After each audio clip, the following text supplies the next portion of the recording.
Hello there. General Macmillan. I was expecting a podcaster of your abilities to be a little older. Anders, you're shorter than I expected. No need to be so uncivilized. I'm Anders, that's Colleen. Join us along with our co-host Daniel and Flo for yet another Star Wars podcast, because the internet can never have enough nerds talking about Star Wars. This season, we're headed, hopefully briefly, back again to the edges of Tatooine's Dune Sea to explore the new series Obi-Wan Kenobi. We'll search our feelings for what we know is true, that changing your first name from Obi-Wan to Ben is the most effective cover story in the history of the galaxy. Yet another Star Wars podcast is available wherever you get you podcasts and is proudly part of the Forgotten Entertainment family.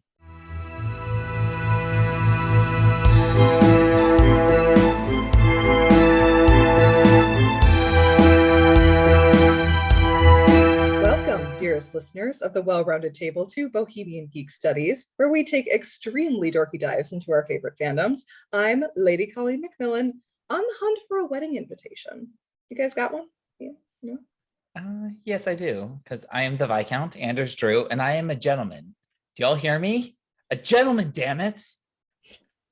Gentleman. And I'm just watching all the dudes participating in the Promenade wet t-shirt contest. Flo Siegel, just enjoying the party here. That was Edwina. Edwina is looking disrespectfully. I mean, who wasn't though? Who wasn't? Very, very fair. Oh my gosh. While we vary in terms of our ranks here on BGS, one thing will always remain constant. There's always more to learn from the ton. Yes, indeed. And so this season on Bohemian Geek Studies, we are taking a detailed dorky dive into that saucy Netflix series, Bridgerton. This week, we're into season 2, episodes 5 and 6, entitled An Unthinkable Fate and The Choice. Both of these episodes were directed by Tom Verica and written by Chris Van Dusen. Now, consider this your spoiler warning. All of season 1, season 2, the books, some Jane Austen, some Doctor Who news. It's all fair game for spoilers. So, and again, some almost adult content. I mean, they almost touched. We're getting closer and closer and closer to some adult content. Well, Benedict got some anyway. Yeah, he sure did. Benedict did. It's the only one. Only one who's getting any.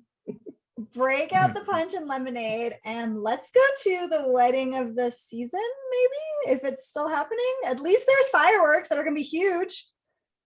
Bigger than you've ever seen. They were beautiful. In the daytime. Yeah, that was weird. I don't know what that was. All right, but let's go back. So here we go. We are starting with our first episode, which is An Unthinkable Fate. And we open with Kate, who is visibly rattled after her last encounter with Anthony. I always like. I was actually going to ask, like, what is it supposed to be? It's Antony. Antony. At least that's how they say it. That's how they say it. Yeah, but it's spelled Anthony. Yeah. So we get like a little flashback sequence. It's all very hot. And then he walks past. She's super, super startled. It's so good. Oh my God, it's so, so good. Okay, so they're there to meet with the queen. She is being informed of the engagement and she is offering to plan and host the wedding, which is very generous. Like, that was very nice. She didn't offer to do that for Daphne. And she sure did not. And Daphne was the diamond. Mm-hmm. So what the hell? But anyways, in this season, she thinks that the most eligible bachelor and her diamond deserve the best after all. And we'll just see what Lady Whistledown thinks of that. It's really all just a ruse so that she can keep the tight reins on stuff and kind of fish out who Lady Whistledown is. So it's good thinking, Charlotte. Good thinking. Eloise and Penelope are discussing the highs and lows of Prudence's engagement. And Lady Featherington is sparring with Jack over the bills and whether or not to go through with his wedding to Prudence. She says he has to. He's like, oh God, this is the fucking worst. And Lady Featherington is just like, nah, we can't have it called off because think of Prudence's reputation. So she's like, I'll handle it. Don't even worry about it. What reputation? Let's be real here. For real. Yeah. I mean, she maybe has a reputation as a horrendous singer. Maybe that's it. God, yeah. Very worried about that one. And then we get a very small scene of Benedict arriving at his art school, and he's just like thrilled. He's high on life, and he gets to go draw, and that's all he's ever wanted. So go Benedict. Amazing. He's Oh, living his Benedict. best life. Love that journey for him. Absolutely. Anyway, meanwhile, the wedding plans are in full swing. Anthony is trying to get his sleeves tailored just right, despite the fact that he has like a month to figure it out. His siblings are kind of wondering how things are going to change. Edwina's going to move in, but is Kate going to move in with them? Like, what's going to happen to Mary? I don't know. Eloise would love for Kate to move in because they seem to have a really good rapport together. But she can't really think too hard about that right now because she's got to come up with an excuse to slip away and see Theo at a lecture. Yeah, not on flower arrangements or whatever she Not says. Oh my God, yeah, the flower. Come on. No one is going to believe that she's going to a flower arrangement seminar. No. I love how Benedict is Violet, like, since when are you into that? And she's like, I like many things. I contain multitudes. Yeah. Also, Violet is so desperate for her to be into that stuff, she'll probably just buy it. So That's true. Like, thank God. Meanwhile, cut over to the modiste. Edwina is being fitted for her dress, and she's just laying all of this praise on Kate for helping make all of this possible. Like, this is all because of you. Da, da, da, da. This is amazing. He obviously fell in love with you, so which is why he proposed to me. Kate is so just like, cringe. It's so because Kate's also just like not that enthusiastic about taking the credit. She's like, no, you did this. Yeah. This was you. You charmed him. You fell in love. Prudence is getting fitted for a dress as well, but she's really angry that, Edwina's wedding is taking all the attention away from hers because everyone was 100% just really going to be focused on Prudence's wedding. Yeah. Absolutely. Totally. Marrying her cousin. Yeah. Stay away from the silks. You're getting cotton. But while she's distracted, Penelope and Madame Delacroix discuss business. People are really hungry for more gossip. Penelope wants to put it out there. And Madame Delacroix was like, you know what? Maybe you could also report that I've been entrusted with these important wedding fittings. Penelope's not exactly keen on it. She's like, we have to be careful. I've already helped you. And she's like, well, yeah, but sky's the limit, honey. If we're going to do this, let's do this. Yep. I mean, I'm here for it. I'm also just like wondering how many more modistes are there? Well, they managed to drive that one out of town. This one. Yep, she's probably the most fashionable, the most expensive. They think she's French. I mean, we're expensive. Yes, très chic is what she is. Absolutely. Next, we have poor Kate. Seriously, she walks in on Anthony and Mr. Brooks. Wow, this fucking guy, seriously. He is the jeweler. He's there to help fit Edwina's ring, the Bridgerton ring, which is not very pretty, but that's just how it is. They make awkward conversation about cake and if he can have some cake and sandwiches and also tea, until Kate admits she doesn't think it's right for the wedding to move forward, given what happened between her and Anthony. Yeah, for real. Anthony pointedly reminds her that nothing actually happened. Yeah, we know, dude. We were there. Yeah, where was the titty sucking? Yeah, there was nothing. We got nothing except another gaze and another, like, their mouths were this close together and still they didn't kiss somehow. I don't even know. Also saying, if anyone other than Daphne had walked in, they'd be engaged right now. Like, for real, they would be. Mr. Brooks chimes in that he can use Kate's ring to figure to fit the ring for some reason, because she and her sister share gloves. Like, sure, if their gloves are tailor-made and they're really that close, but no, I think he's just lazy and wants to get on with it. Yeah, but he could have more cake. Right. That's what I was like. He could have more cake. He could have more sandwiches. Like, what's going on here? During the process, oh, no, of course, though, Kate, it does fit her. She can't get it off, though. Okay, but this was weird, right? Because, so he's there for a ring fitting, right? But they're not there. But the ring fits? It fits Kate, that's for sure. Well, it almost fits Kate. But if they've got the same size fingers, then shouldn't it fit Edwina? Yes, it should, in theory. Yeah. Wait, so of course. Was he getting it, like, did it not fit her at first and then he got it fixed and this was the fixed one? No, I think it was like just to see if he had to resize the band, I guess. Yeah. I was to actually check for the resizing. Like, because I think she was wearing a glove too at first when he put it on her hand. Sure. as Yeah. a proper. Imagine showing somebody your bare fingers. Take off your glove. What? Unbelievable. No. My God. Okay. This was Of just like so course, weird because It's like very strange. It's very, very weird. yeah. I I just didn't figured think like it it was would be that too weird. big or whatever. I I don't know. did. I mean, I know plenty of people who, when they get engaged, like, oh, let's all like go out for drinks and celebrate, or if they're wearing the ring, even if it is far too big or like it barely like the Sorry, but who jammed out up. here is not planning well enough to actually know this person's ring size? Anthony. Well, Anthony didn't. I mean, this is a Everybody, my ring size is a 5.5. Please write that down. Oh my. 5.5. Thank Tiny you. fingers. Tiny little I know. I do fingers. have very small fingers. I mean, up until he proposed, this ring was on his mother. Yes. Was she still wearing? Oh, she was still wearing it, huh? Yeah. Okay, that's She fair. had it at, She had a lot of at the kids. country house. Probably like bloated up her fingers. Oh, Mhm. poor woman. This poor woman. She's been through a Sorry, lot. I just wanted to make sure. This scene was a little bit confusing to me. I think it could have been a little bit clearer. Mhm. Of course, she's got the ring on and she's like doing the full like, oh my God, look how beautiful it is. And Mary and Edwina come in and are kind of like, stop.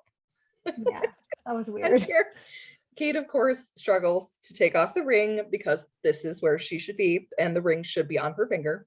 Lady Danbury comes in and is like, oh no. She surprises the group with the news that Lord and Lady Sheffield are in town and coming to dinner to celebrate the engagement. This was underhanded as fuck. Yeah, this was some devious fucking shit. Yeah. Not a that was- fan. Okay, so they're out on promenade. Kate is not happy. She was hoping to hold off the news of her deal with the Sheffields until after the wedding, but now obviously that's not going to happen.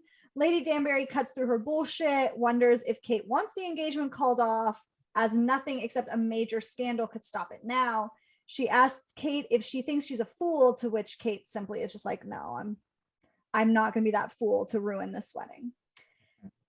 Then Thomas Dorset comes in. He's Antony's friend from the races who had been like paid or something to distract Kate. He approaches, he's like, yo, sorry, like, let's walk. Kate's like kind of into it. And mostly I think she just needs a distraction. Yeah. So Edwina's watching. She loves the idea of Kate like finding somebody, being like out on a quote date, whatever. Anthony, though, like not into it. He's watching it like a hawk. It's so funny. And he makes like all these remarks about how they don't know each other. And then like, obviously he doesn't know Edwina either. So it's hilarious. And Kate and Thomas board a like little rowboat. So cute. Very Little Rascals. It's just like all it made me think of. Oh my gosh. It made me think of, there's a couple of scenes that it made me think of. There was one in it's like season 2 of Marvelous Mrs. Maisel. Okay. Maybe it's season 3. They're up in the Catskills. Oh yeah. With her and the doctor. Yeah, the doctor, Zachary Levi. Mhm. And they're out on the boat. And Hot doctor. then there's a couple of boat scenes in Downton Abbey at some point. Mhm. Reminded me of really- Bridget Jones because her Never and seen Hugh that. Grant go in this. What? For never seen- shame upon thee. I think we've got like very different references because for some reason I thought about like, I think there was an episode of Hey Arnold where they like They're on like the swan boats or like the paddle boats. Yeah. like, oh, I've never seen Hey Arnold. shut the fuck up right now. Too old. All right, I tonight, know. tonight you're watching Hey Arnold. Oh my God, it's so good. Colleen It's is so good. I'm sure it's cute, but it's no. Oh my God, I it's so funny. have other things to watch. I'm watching Only Murders in the Building right now. All right, Okay, yeah, Anders that's and I will important. You do should- BGS Hey Arnold. I'd Oh my be God, so we down should for do that. BGS like classic Cartoons. 90s cartoons. Oh my God, I'm so in. Cat Dog. Anyway, Let's go. Anyways, sorry, move on. I was never a huge fan of Cat Dog. I liked it fine, but All eh. right, wait until the BGS 90s cartoon episode. Yes. So anyway, Penelope's watching this new development and Colin comes up to her. Now Colin's asking about cousin Jack because he's kind of interested in introducing himself. Colin's starting to think about how he wants to make his mark and maybe he could invest in Jack's mines. They talk about Eloise, Penelope realizing that she became Eloise's excuse unknowingly, and Mm. but recovers quick and covers up for her friend, and because Colin is so dense, he doesn't realize what's happening. Yeah. And also just really, if it's a girl thing, he doesn't care. Yeah. Cut to Eloise. She arrives at this women's rights lecture and finds Theo. These two have a nice little banter together. They've got a little rapport going. Mm-hmm. And Jack and Will are discussing boxing and Will's new gentleman's club when Lady Featherington interrupts to pull Jack away yet again to argue about the bills and how they need to actually be paid. You shouldn't be spending money at the gentleman's club when you can't pay the bills. And he looks back at her and is like, well, you shouldn't be racking up such a huge bill at the modiste if we can't pay the bills. Just not good. Out on the boat, Kate and Thomas are just kind of enjoying the peace, and they actually have a nice little conversation. He's always kind of wanted to go to India. She's talking about how she's excited to go back and what kind of like inner peace that's going to bring her. And it's just a very nice, calm, friendly discussion, something we haven't seen Kate have a lot of. They vibe. They totally like they could be really good friends. Absolutely. Which I'm here for. Getting back to the dock, both Thomas and Edwina make comments that are basically aimed at getting Kate to try and stay in England, but she's determined. She wants to be rid of all of this bullshit, and she just wants to go. Mm-hmm. Anthony makes a total fool of himself, criticizing the knot that Theo has to tie the boat to the dock. Wow. Tries to kind of force his way in. It's like, no, I'll just do it. That causing him and Thomas to fall into the lake to everybody's laughter and to Flo's dropped jaw. I mean, yes. I was gonna say I was not laughing. I was here like slow motion, like ripping the tie off. Oh my God. Yeah. I do have to say, we're gonna bring this up a little bit later too, but I think Colin Firth beats Anthony here with the emerging slowly from a lake with a wet shirt situation. I mean, I will look this up right now and I will deliver my judgment, but he is this one's hard to beat. It is pretty good, but the one from Colin Firth is like, it like zooms very slowly and you're like, oh my God. So Colleen, you're talking about the whole scene itself. Well, not just comparing the two in a wet t-shirt contest. When he emerges out of the lake, it is quite something. And it is definitely not. I love Colin Firth as much as the next girl. And he does look great. I'm looking at it right now. He does look great. But there's just like something about like how tight and see-through Anthony's like, why is it so see-through? He's like wearing like a trash bag. Yeah. It's white, that's why. I get it. Very I get thin. It. But it's very like thin. It's very, very thin. Like this man, I hope he didn't pay a lot of money for that shirt because there's like no material. He went to the male modiste. We don't know how good they are. Yeah, that's also very fair. Anyways, great moment. So good. Fantastic. Very much here for that. Oh yeah. Oh dear. These two girls. The next day, Penn finds out from Eloise's maid what part of town she was hanging around in to go see Theo. Jack comes down to find Mr. Brooks evaluating a necklace from Lady Featherington. Mr. Brooks, he is just dropping the ball all over the place. You know, Mr. Brooks should just become a baker, to be honest. Like all he wants is cake. So it's true. I don't know what he's doing. The tea? That too.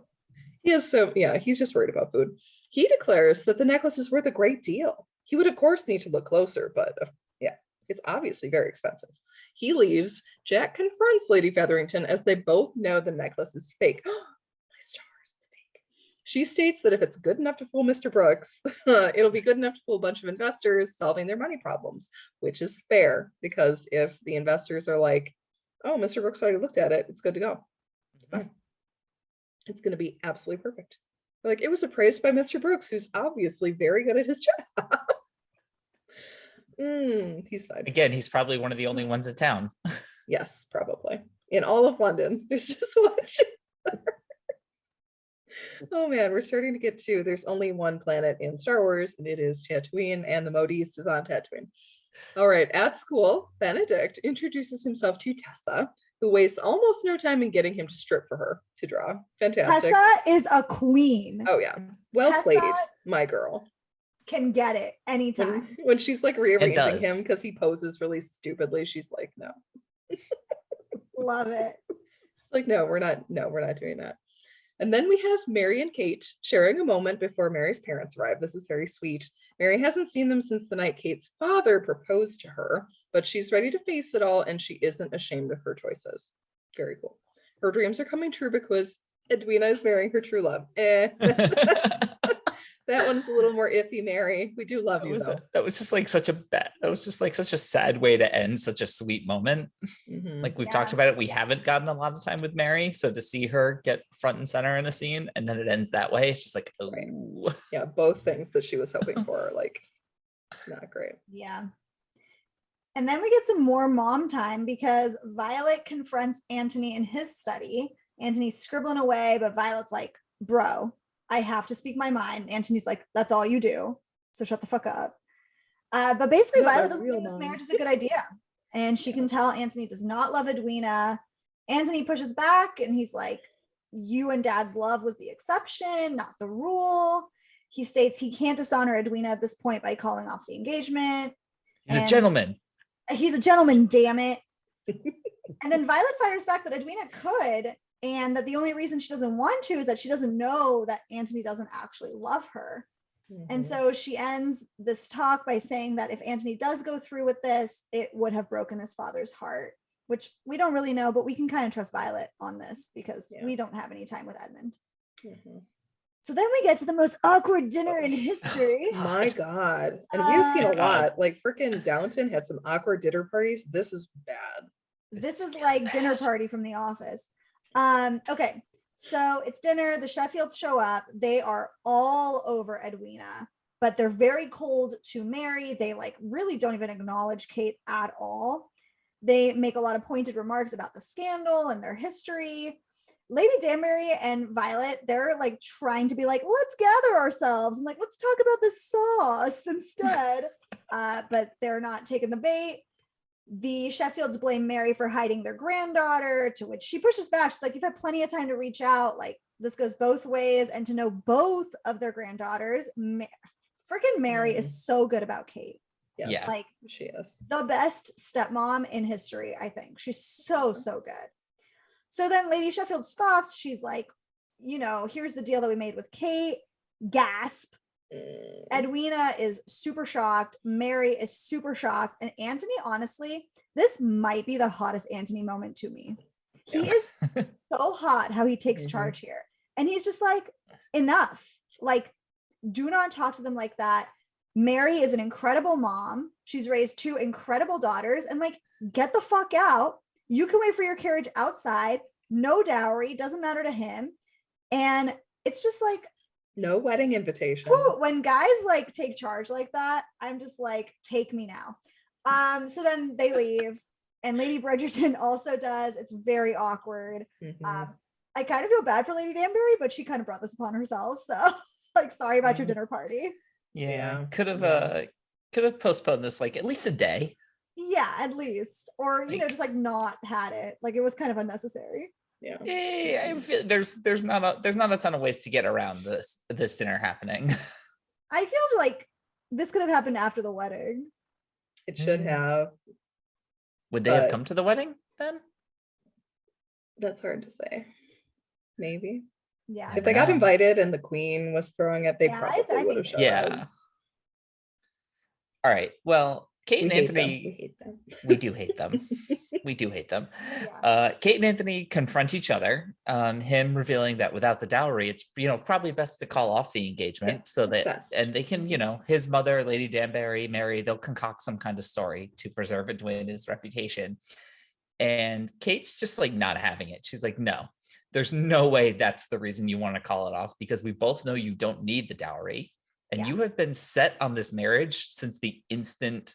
Basically, you met Edwina, so there's no way that this is the thing that breaks. This is the straw that breaks the camel's back. Yeah. Anthony finally just breaks, and he's like, "This is actually no. You're right. This is all Kate's fault. He can't deny his feelings. She is, quote, the bane of his existence, the object of all of his desires." You have to say it right. You can't just say it like that. You are the bane of my existence. You are the bane. And the object of all my desires. It'll never be far enough.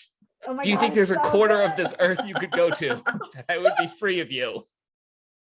But Great. like, okay, Oh my Very God. Darcy and Elizabeth moment here. Very so Darcy good. and Elizabeth Oh moment. my God. But the best part, hold on, I need to interject here. The best part is when he talks about like, if he does marry her, then like one day his honor will just like break. Like, oh my God, I'm just like, this is so fucking hot. This is ridiculous. Yeah, his father raised him to be a gentleman, but that's holding on by a thread. That's right, by a thread. This, And he like, gets close. thread They of get honor. so fucking close again. Like literally, the lips do touch. The tips of the lips just I touch. just leaned against my desk so hard that it moved because like, I'm a hot mess right now. And I gotta say, all right, Anthony has a really high opinion of himself in this moment. He's like, do you know the things I could teach you? The number of ways a woman could be seduced. Wild shit. Which I gotta say, missed opportunity for them to have Kate like fire back. What makes you think I need you to teach me anything? Would have been a great line from her. But also like, give me fucking daddy Anthony vibes all day. He's very business daddy. Very business daddy here. She's ready to melt into him. Oh my God. And like, obviously we've seen Anthony fuck before because he fucked Sienna all first season. And even the beginning of this season, right?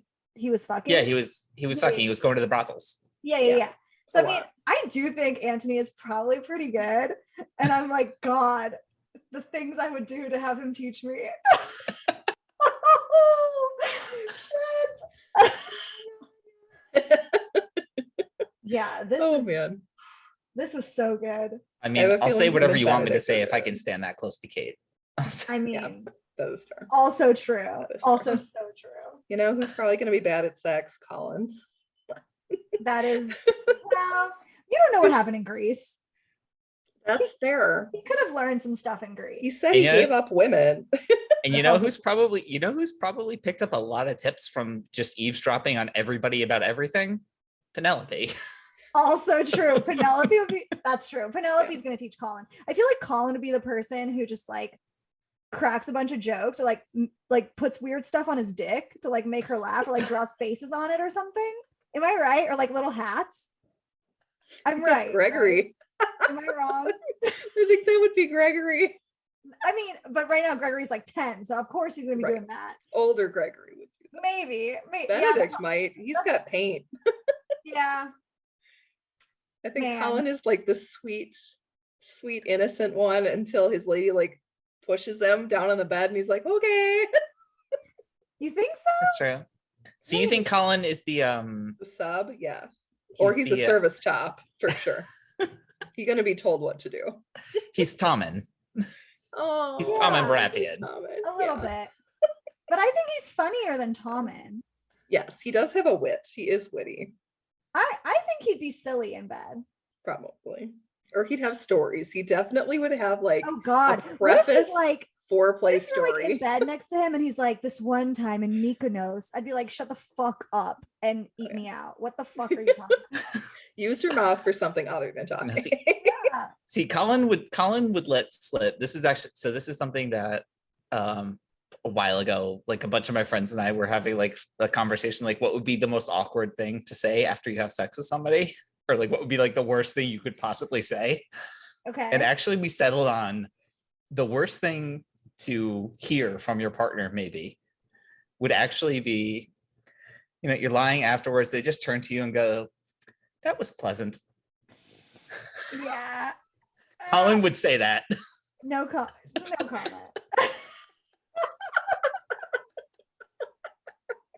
Also, I'd just like to note, none of this was on our outline. No, none of this is in the doc. No, this is an ad lib. That is like Darcy from Bridget Jones's Diary apologizes every time he comes. like, oh, me, I'm going to come. He's very polite about it. That's so weird. All right. Getting back to Bridgerton and this episode.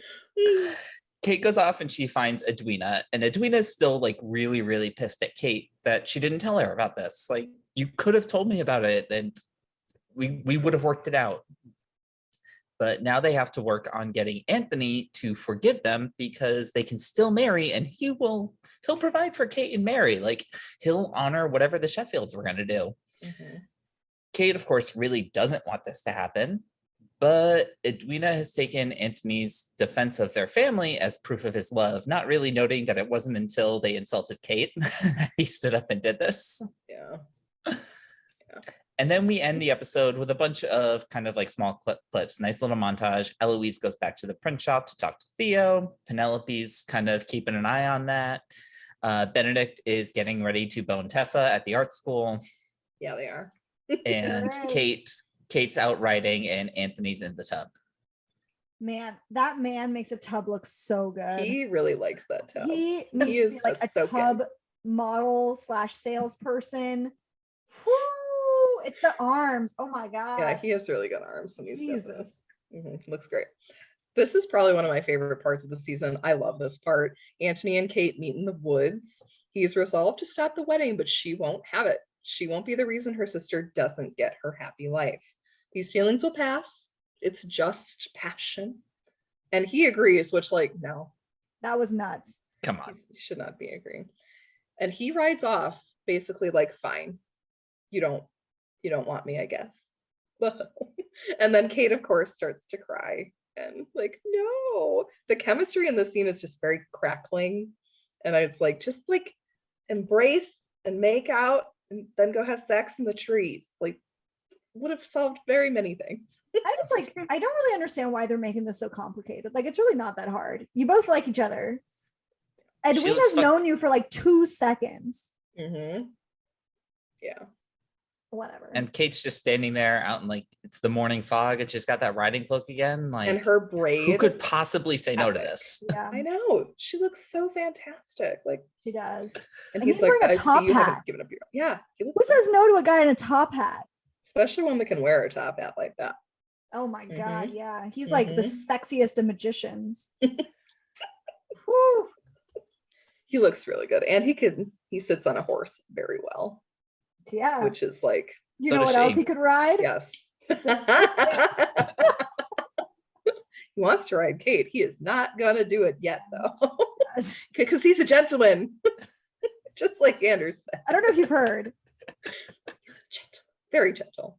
All right, next episode, the wedding episode. The queen is getting ready for the wedding. She wants everything to be bigger and better, everything.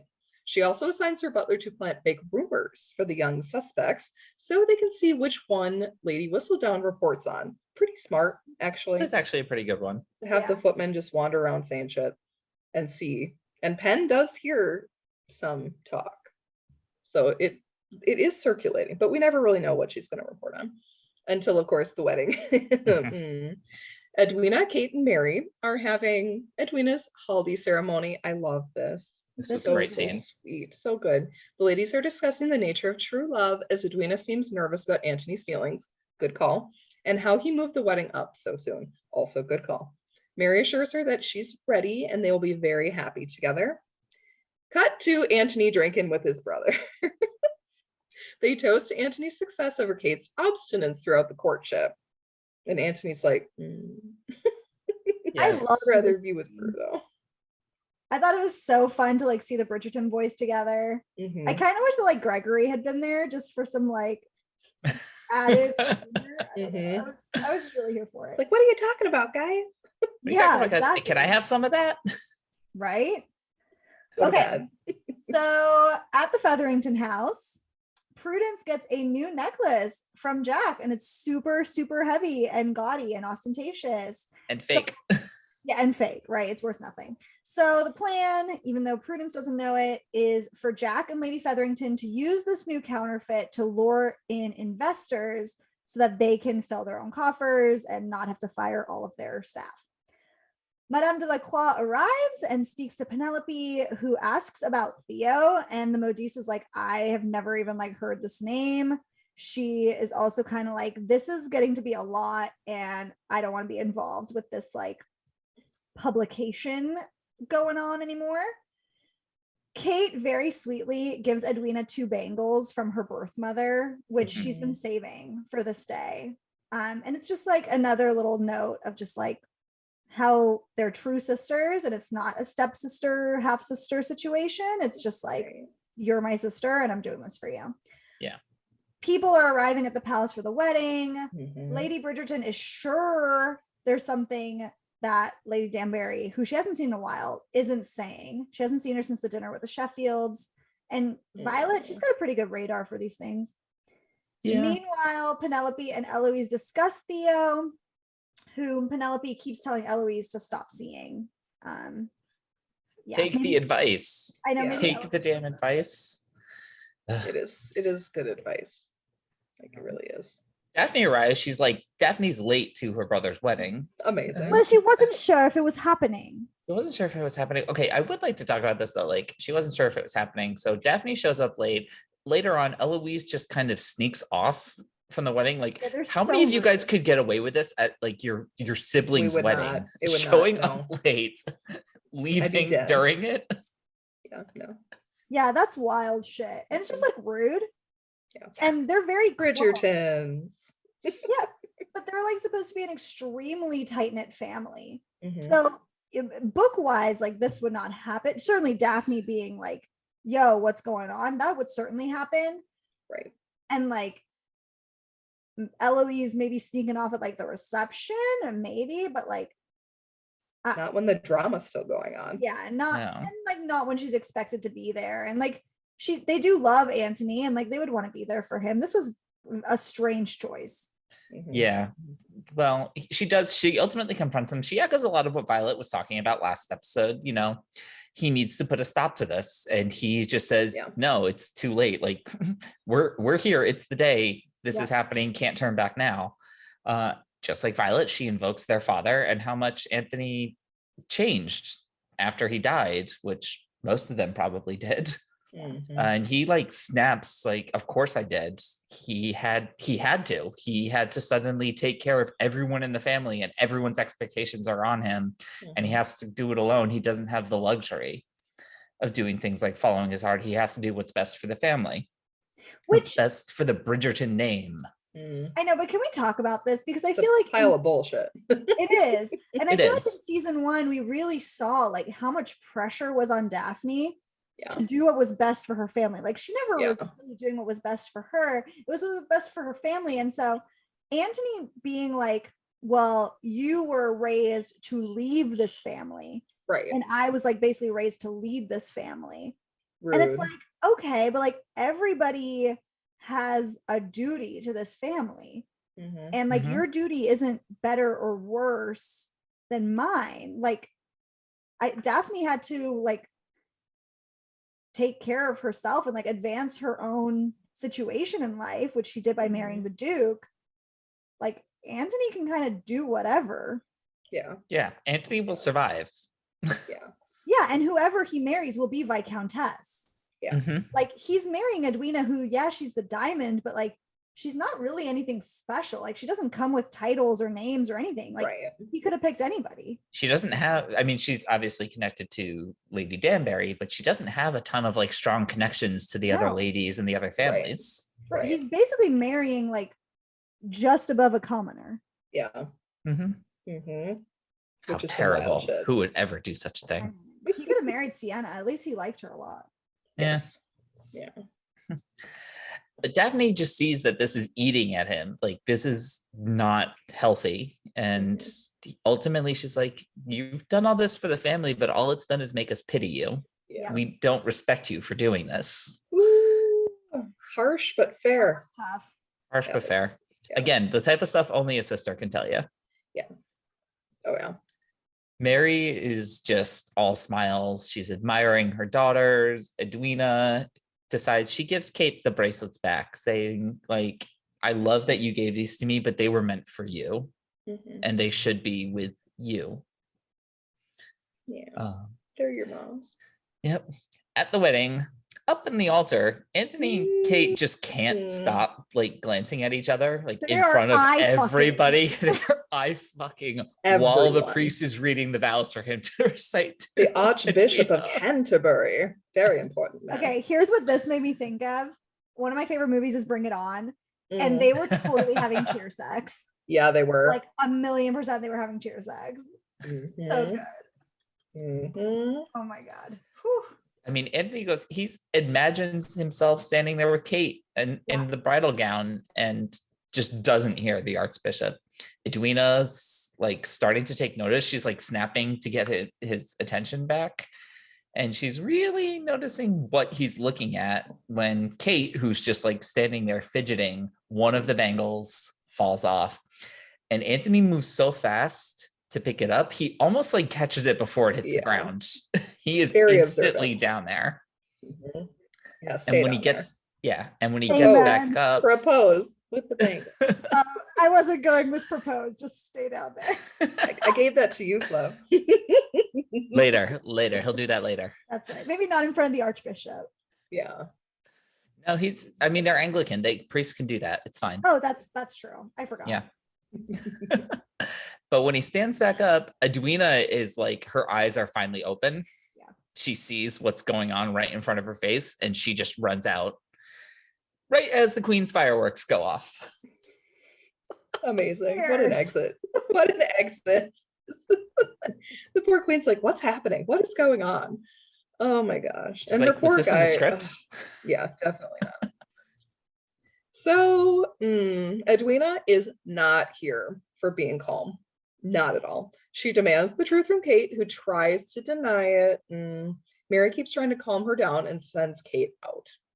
She must quickly dodge into a closet, though, to avoid the Bridgerton boys coming down the hall. She's like, nope. It was a very nice closet, I gotta say. Yeah, it was. Super nice. All the looked like silver was in there. There's a lot of silver. Maybe some wine was back there. She could have popped a bottle and like calm her nerves. Mm-hmm. Yeah, just start drinking, Kate. It's gonna be fine. Lady Bridgerton is asking Anthony if this is all over and what happened with if this is because of the Sheffields. And he's like, no, we figured that out. Anthony leaves and Violet demands that Daphne tell her what's really going on, because Daphne's got that oh fuck, deer in the headlights look, like she knows what's going on. The Queen, not happy. Most people are not happy, but she is pissed. She reminds Lady Danbury that she's the one who brought the Sharmas to court and vouched for them. This is kind of a little scary. Yeah. Because the Queen has all of the power in this quote unquote friendship. But then you're also like, Charlotte, don't piss off your one friend. You really don't have that many, and Lady Danbury is always there. So she's certain that Lady Whistledown will blame her for this mess. How can you blame why do you even care if Lady Whistledown blames you for a wedding that went wrong? She orders that the guests be moved to the garden and that no one leaves. Portia and Jack use the garden time to show off Prudence's necklace with the living statue people, which was very strange. Very strange. I was like, all right, Prudence. Portia was all into them, though. Or Prudence was. Prudence was very into it. She was like, hey, what's up, naked dude? Love Prudence is a weird ass bitch. She's so strange. She's into so some weird shit. Oh, yeah. When she eventually gets married, she is definitely going to be weird shit. So then we have Anthony going to see Edwina. Probably not the best idea, but he really does have to. Who wants to know the truth from his lips. He never states that he loves her, of course, because he does not, but that their roles align and they can make a partnership and a future together, which is fair, but that's not what Edwina wants. Not romance. Not romance in the least. He does not want her reputation to be tarnished, and they can still salvage the situation, which they could. But she's like, nah, you need to leave so I can think things over. Fair. Which was smart. Yep. Mm-hmm. Yep. Okay. So she's like, I can't even look at you. Just leave. Yeah. Well, she hasn't a lot of time to process either. She's just like, oh, okay. So then Anthony and Kate run into each other and she defends her sister standing up for herself. She tries to leave, but Anthony stops her and intense stare commences again. Once again. Yeah, once again, we get the super intense staring. After a moment, though, she gets away. Violet and Lady Danbury meet up and confess what they now know and that they have no idea how to fix this, which is kind of something they find liberating. They've had to be in control for so long and now they're just like, oh well. They just collapse into laughter. Yeah, it was kind of cute.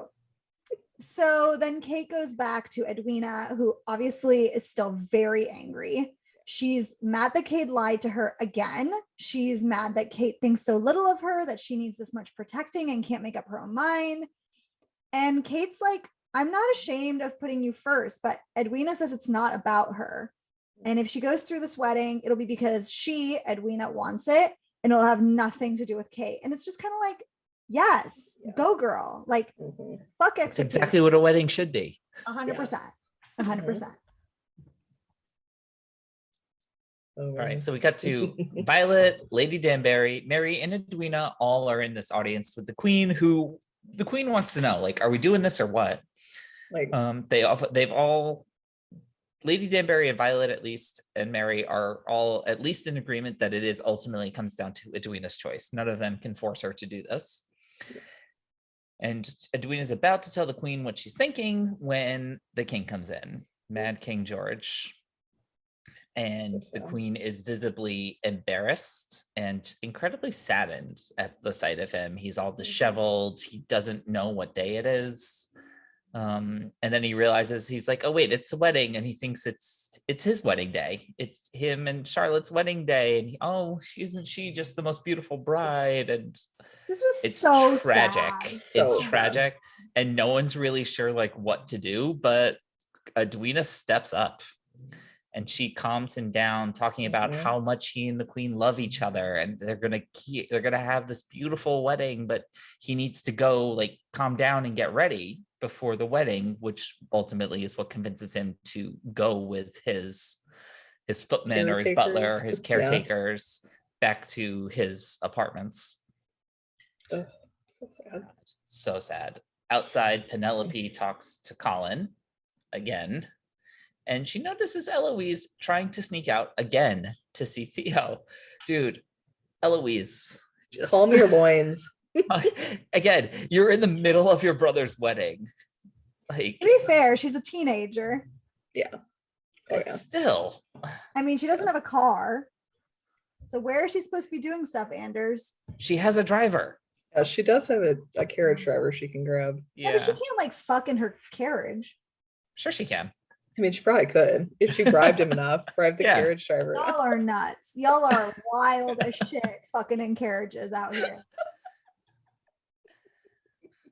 It's no different than when if you just slip the cabbie some extra money. Again, everybody slip into Anders' DMs. That's anyway, some extra cash. Anyway, so Penelope is trying to stop Eloise, but Eloise is fucking determined. And she even says, like, I'm only telling you because we're such good friends and I don't want secrets between us. Make Penn feel more uncomfortable about lying for so long about such a big secret. So the Queen and Edwina have this nice little private conversation, and the Queen's like kind of trying to suss out what Edwina's gonna do. This is information that Edwina could use if she really wanted to. She could get a lot out of this situation. But Edwina's like, all I saw was two people who love each other so much that I will probably never be able to put it into words, even if I tried, to anyone ever.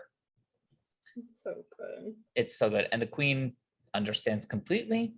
She starts kind of reflecting on the nature of love, how it changes over time, how it grows. But she tells Edwina, you got a choice to make. A very important choice, the most important choice. So Edwina summons Kate and Antony to the altar, very sneakily. I loved that. She's decided what she's going to do.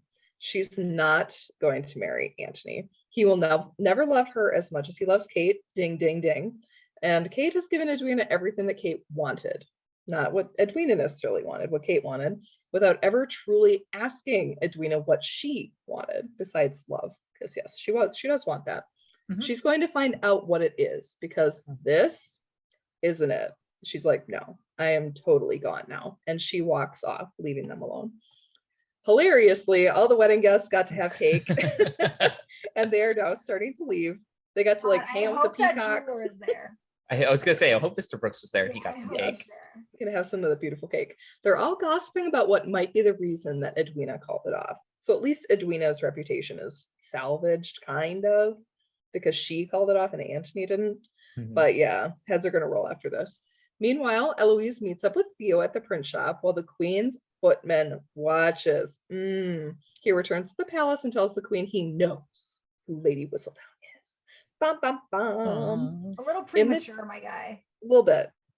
He's a little quick off the mark. This amazing. In the chapel, Kate and Antony reflect on how they have failed, both Edwina and themselves. Kate knows they will have to face it once they leave. Like, she doesn't want to leave the chapel because they're going to have to face up to it. And Antony finally just goes for it, and they kiss very passionately upon the marriage altar.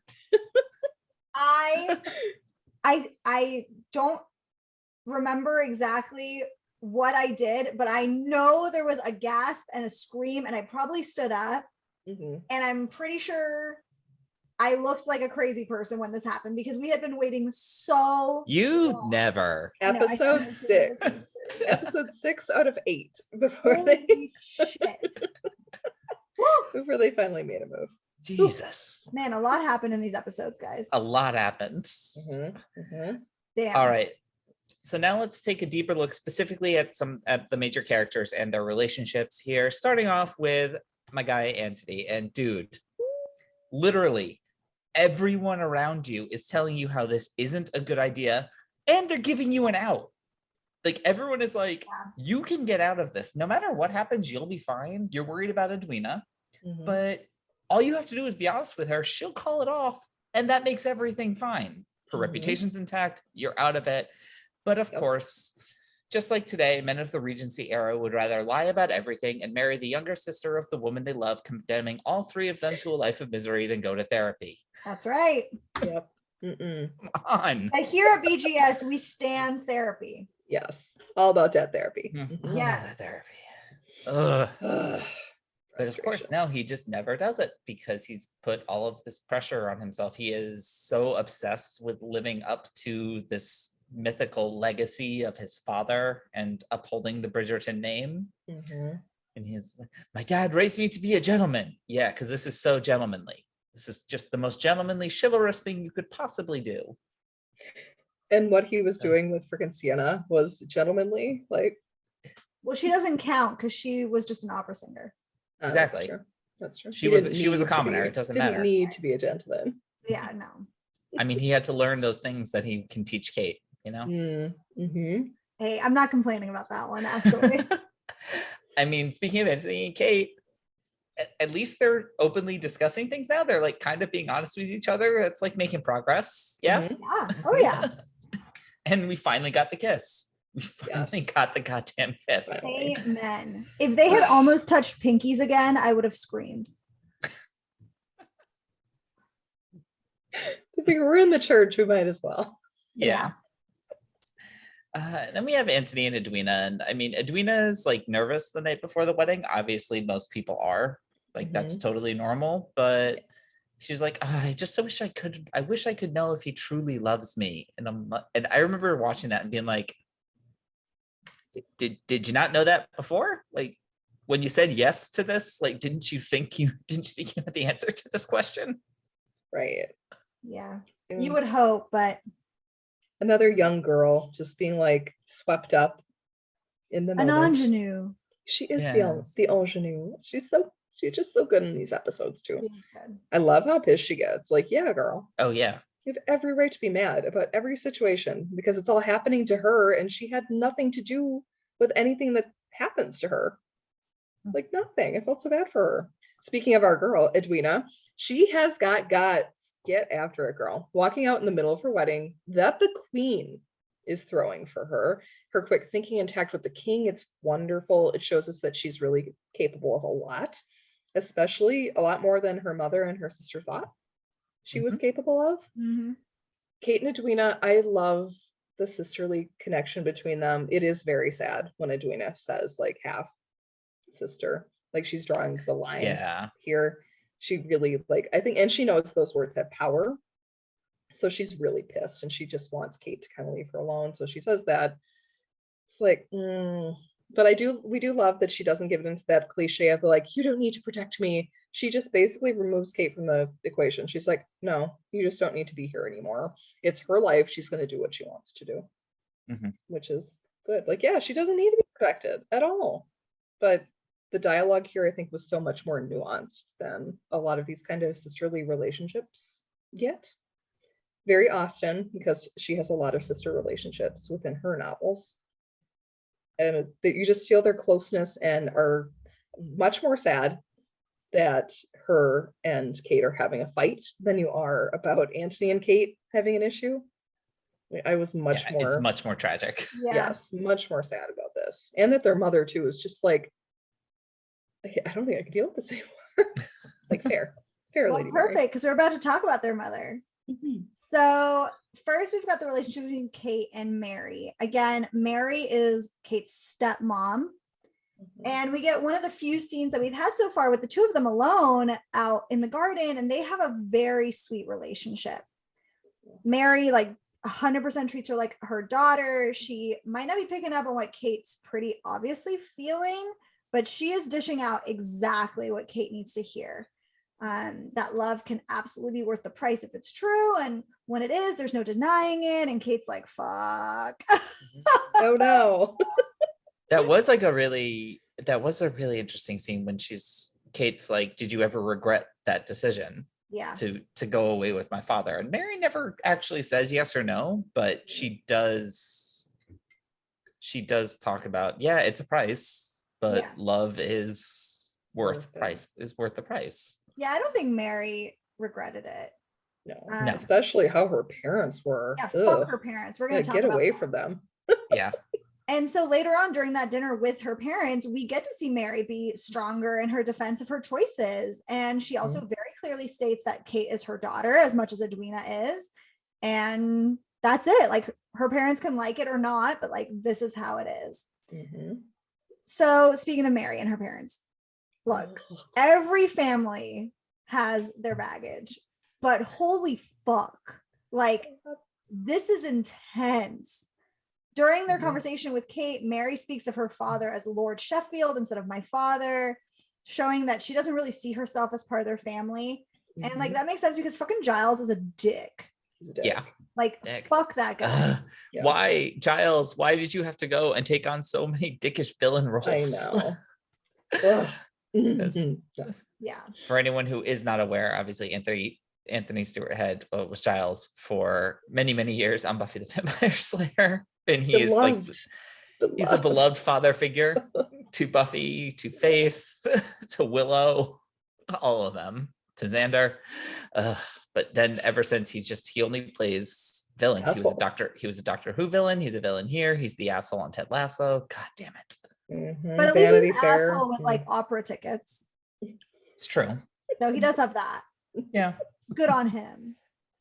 As far as Mary's mother, the actress is Shobu Kapoor. I've seen her in a few things: Discovery of Witches, We Are Lady Parts, The Dark Tower, bunch of stuff. But personally, I will always remember her as Taj's mom in Van Wilder 2, The Rise of Taj.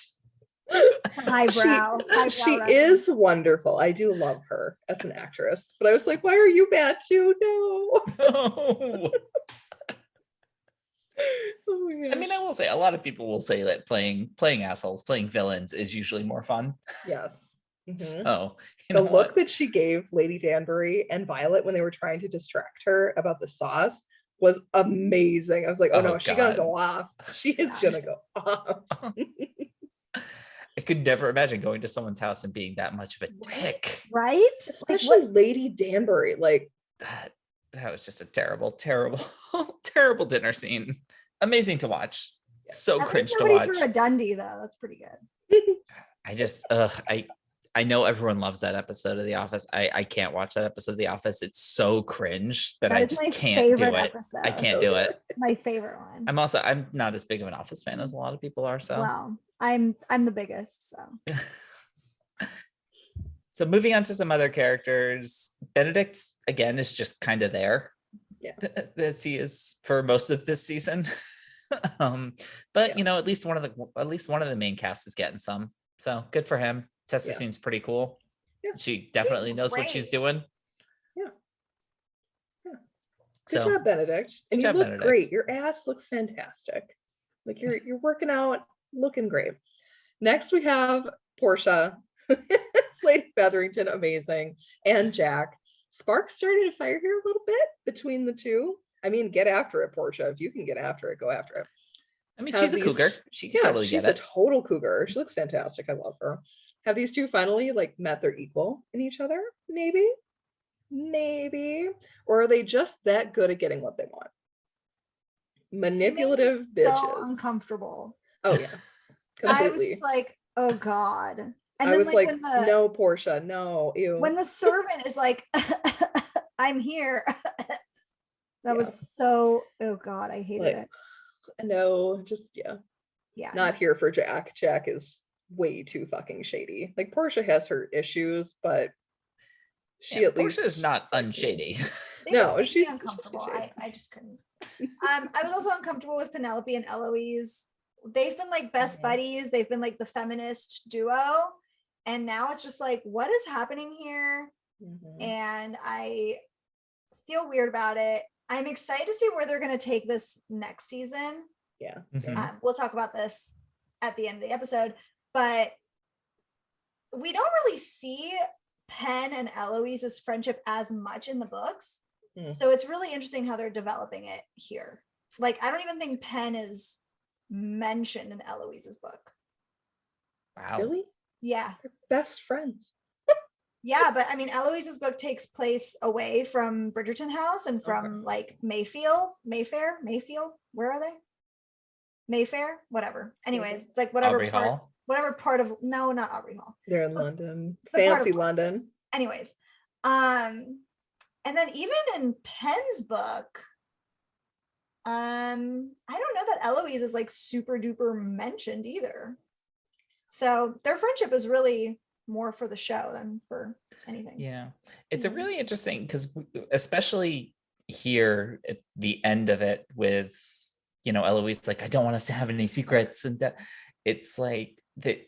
I mean, friendships evolve, right? Yeah. We all have those friends that we've had since we were very little, but you know that things change, you grow apart, it happens.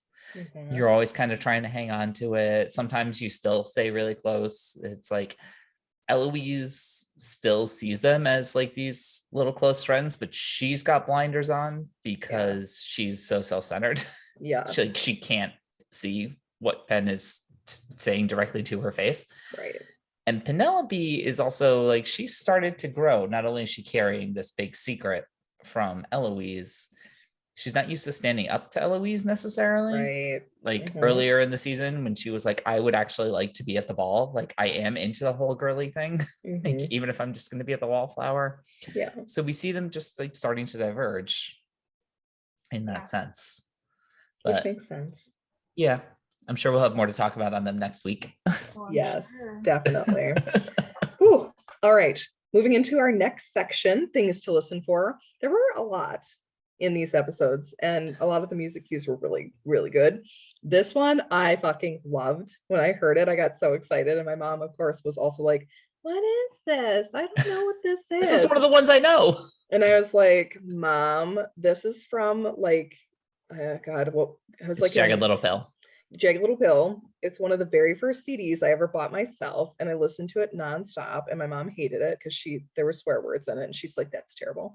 So the first one is "You Ought to Know" by Alanis Morissette. Wonderful. This is in the montage leading up to, and then the aftermath of Anthony and Kate's Forest Rendezvous. And Very good. another Office reference because this is what Kevin sings at karaoke.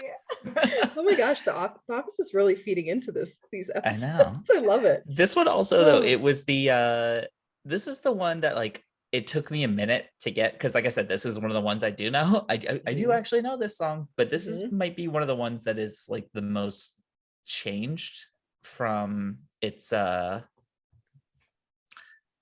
what's it called? Its original form. Like I've actually been listening to this soundtrack for a little bit the Mhm. last few days. It turns out that is the season 2 soundtrack is the perfect length of time for my drive when I have to go over to like White Plains for kickball or soccer or something like that. It's like the exact right length of time. There you go. And parts of the song are just like the entire rhythm is kind of different. Mhm.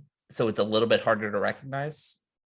Oh my Next gosh. up, we have a song. It is called Kabi Kushi Kabi Gam. This is played during the holiday ceremony. This is actually, it is the titular song from a 2001 film that is set in India and London. The movie involves two brothers, one of whom is adopted, so kind of a comp for Kate and Edwina. That brother defies his parents, moves away to marry the woman he loves despite her lower status. So a nice little nod to Mary. So it was just a nice way to kind of bring in kind of like a Bollywood type track into this Bridgerton pattern. But also, it's a good song. I like it. Yes. Yeah, and this song is probably the most used TikTok sound over any like Bridgerton content too.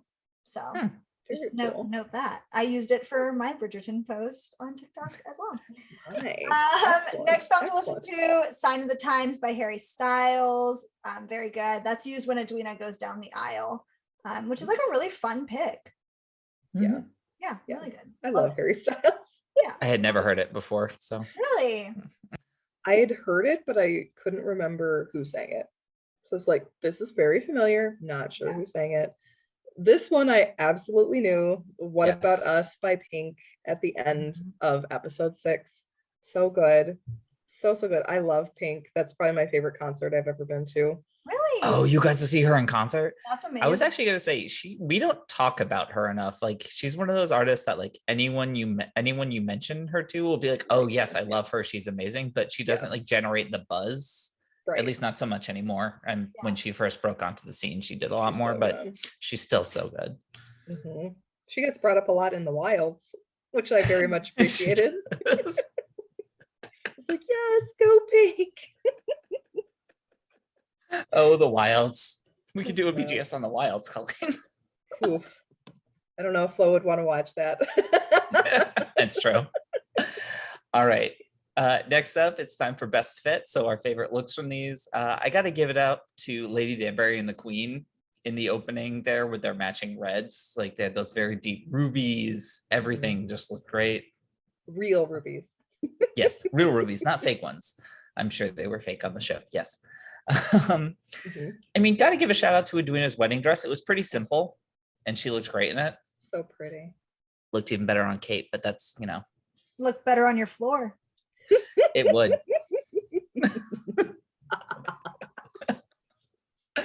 Oh man. And freaking Edwina was like, do you think it's going to be too like fancy? Like, no. Yeah, it was the most simple plain white dress and it was perfect for her. It was great. We have the Sharmas. They're all wearing the matching yellow the night before the wedding during the holiday ceremony. I love that. Kate's maid of honor gown was I thought really nice. Again, I'll always give a shout out to Kate. Again, the riding cloak is back this episode.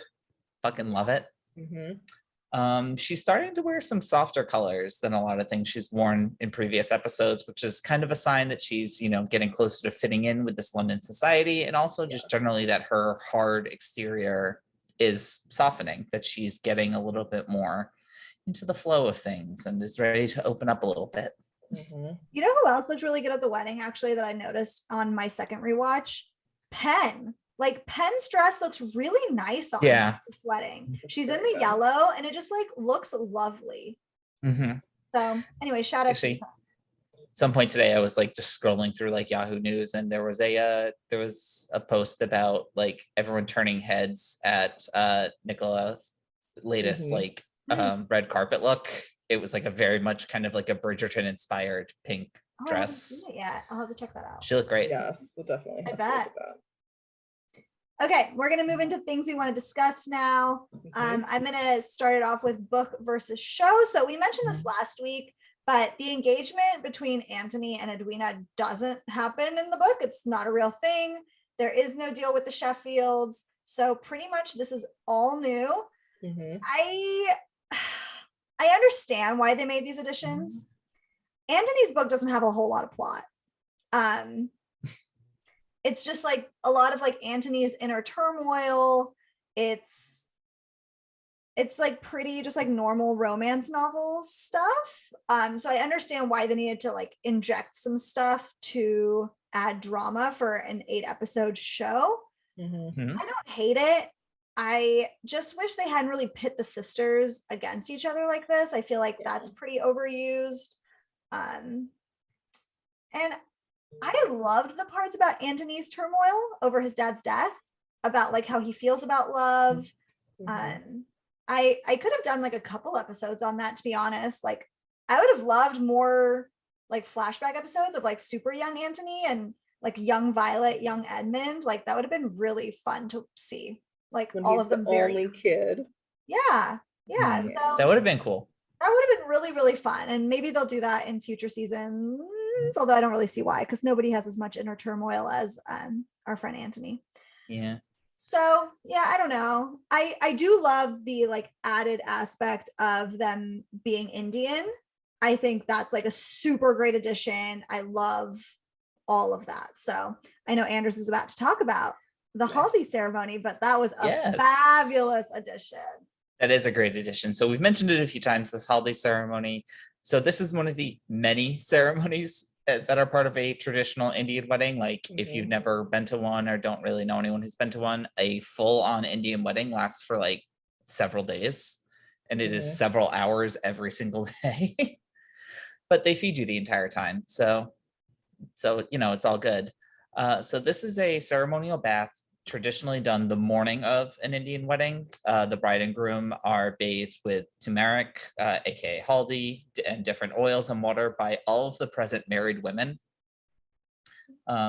India is not unique in this type of a thing. There are a lot of cultures that have similar traditions of like a ceremonial bath on one's wedding day, kind of in order to bring good luck. I think Judaism has something like this as well. Yes, you're supposed to bathe in the mikveh before your wedding. I did not. Yeah. Yeah. And yeah, kind of like Kate's tea comments that she made earlier this season, it's just one way that the show creators are able to bring in bits of other cultures into the show pretty seamlessly, just by having the Sharmas be of Indian descent and not totally ignoring that fact. Yeah, because in the books, like the Bridgerton's so white. Like everybody's white. Everybody's white. It's all white. It's like Wonder Bread toast. Yeah, and it's really kind of cool that they don't spend any time explaining this ritual, but you get exactly what it's all about. It's these three women who love each other and just want to hold on to their traditions and connect on this very, very important night. Yeah. And it was really, really sweet. Like when Edwina like reaches out and puts the powder on Kate's face. Oh, my heart. Yeah, it was very cute. My heart. It was so good. Oh my gosh. Next, we talked about this a little bit, but Antony falling in the lake is a direct reference to Colin Firth in Pride and Prejudice. Colin Firth emerges rather spectacularly from his lake, and he's not mad when he emerges from his. Antony is kind of like pissed off and like, I embarrassed myself. Whereas Darcy is on his own damn property and can do whatever he wants in his own damn lake. So he struts out and he's like, I know I look good, friends. I mean, fair. You've got to flaunt it. You're wearing your floofy shirt. Ooh, yes. That's the role that made him a heartthrob. Yes. He was actually dating Jennifer L., who played Elizabeth in that series, and that was a huge, big deal when that BBC series was airing, was that they were dating. Wait, can I tell you my favorite Colin Firth movie? Yes. I have a feeling I know what it is. Do you? Wait, what do you think it is? I think it's the one where he's the dad and Amanda Bynes goes to England. I did know what it is. Yes, Colin Firth in What a Girl Wants, Amanda Bynes, classic movie from the early 2000s. If you have not watched it recently, definitely go watch it. The guy in it is so, not Colin Firth, who's also very hot, but the guy who Amanda Bynes dates is so hot. I had a poster of him in my locker in 6th grade. Oh my. That's all. I'm so glad I got that. I'm very impressed, honestly. He's the reason that my sister really loves the Kingsman movies. Oh, okay. That's fair. He is really sexy in those movies. I should watch those. He did most of his own stunts like during that church fight. He did all of his own stunts in What a Girl Wants too. Put on leather pants. That's right.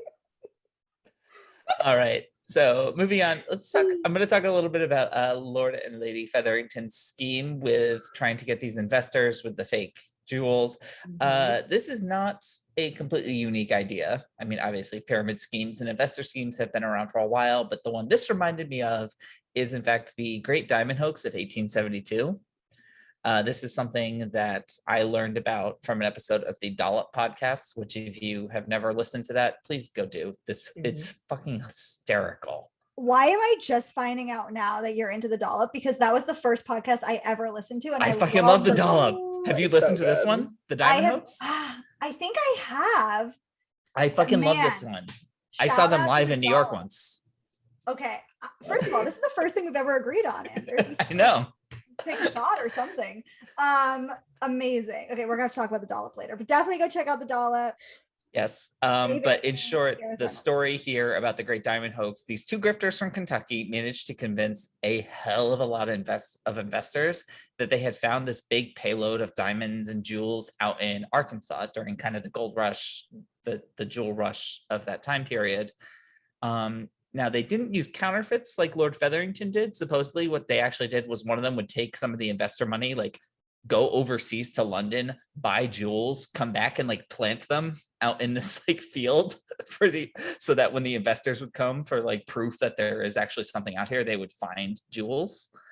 And they had this going, like this was a huge scheme. They had like major politicians as investors. They had a lot of very wealthy people that had this scheme come to full fruition, and then like they got out and it would bottom out.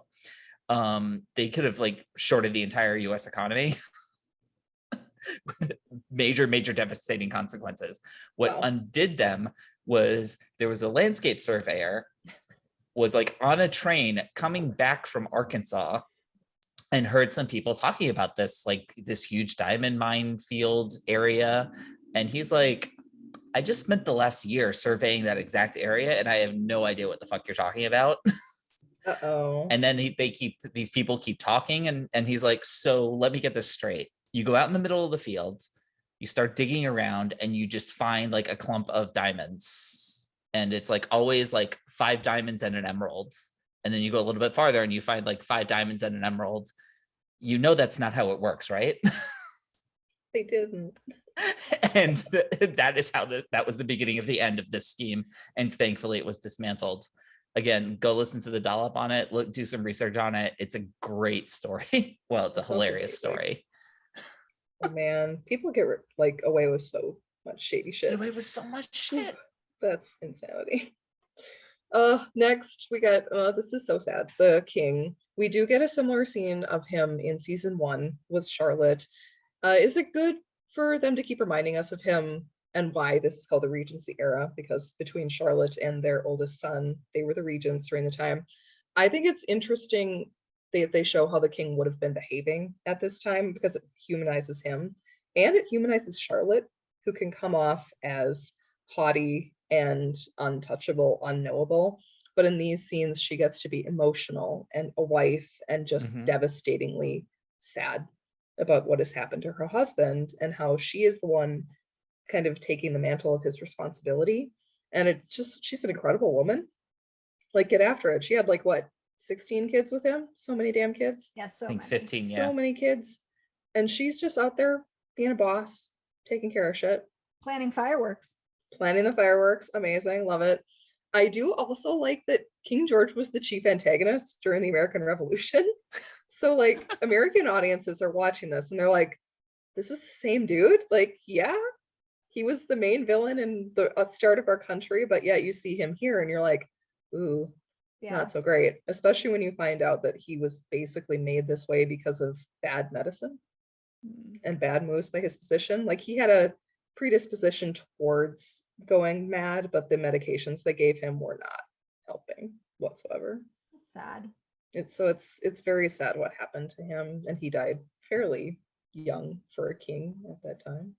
Not as young as Victoria's husband, but old enough to father 15 kids. Yes, he was old enough to have 15 kids. His was a very slow, agonizing death. Yeah. So this, I think it's good to show him that he's still there, because otherwise Charlotte would come off as way too mean and crass at times, especially when that scene with Lady Danbury where she's like, holy shit, she's terrifying.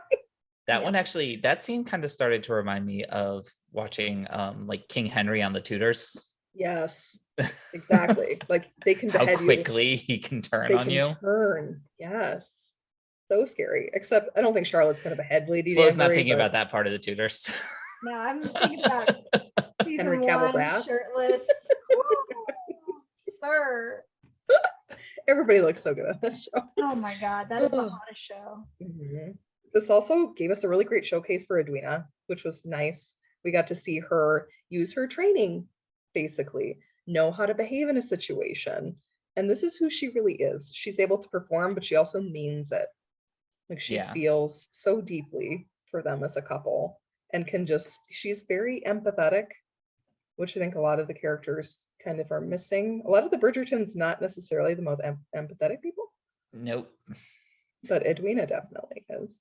It's a nice like follow up on that scene with Penn and her dress. Yeah. She's like, no, I'm really sincere about everything I'm saying. Mm-hmm. You wear it well. All right. Well, we're going to move into the latest from Lady Whistledown. Guys, this is a big week at the time of this recording for Bridgerton in the news. There have been a few news pieces featuring the show recently. Some major news about upcoming seasons. But Colleen, you want to kick us off with some of this? Yes. Okay. So on the Featheringtons, Insider had an article this week highlighting one of the main struggles for the family this season. Even to this day, titles are always passed down via the male line. Fucking ridiculous. For current dukes, marquesses, barons, viscounts, earls, the title always passes to the next male, skipping over the females in line. Like, it's fucking 2022. Come on. Seriously? The royals have figured out how to do it. We're still fucking dealing with this bullshit? Like, there are ways for women to inherit a title, but it can come from the mother, I think, if she has her own title. We think and she has it by her own right, like she's not married into the family, right? So if the mother is like officially granted a barony, so she is granted the title of baroness or something, like on it again, going back to the Tudors, the one time I can think of like actually hearing something like this was when Anne Boleyn becomes the Marquess of Pembroke, kind of right before she marries the king. So that is the title granted to her that she theoretically could pass down to Elizabeth. That makes sense. But yeah, if it is a father cannot to this day pass the title on to his daughters. This is of course also basically the inciting incident for Downton Abbey. Yes. Yeah, that and a lot of Game of Thrones problems.